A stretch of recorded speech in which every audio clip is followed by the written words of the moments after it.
আচ্ছা, আমার ওই দেশের বাড়ির থেকে কি কোনো চিঠিপত্র আসছে বলতে পারবেন? আপনার দেশ থেকে চিঠিপত্র আসছে কি আসছে না সেটা আমি জানবো কি করে? হ্যাঁ, আমাকে কি আপনার ডাক পিয়ন মনে হয়? সকালবেলা অফিসে আসিয়া বিসমিল্লাহ বললে চেয়ারে এখনো বসতে পারিনি।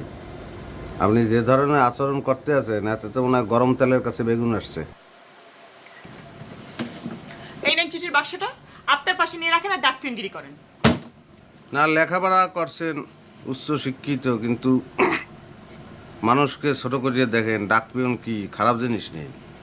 হুম, সবার উপরে মানুষ সত্য, মানুষকে স্বীকার করা লাগবে। রাগ করলে লাভ আছে?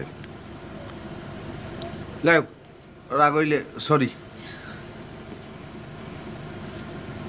ওকে, এরকম করে গা শোনেন, এই যে যে জিনিস গ্রহণ করতে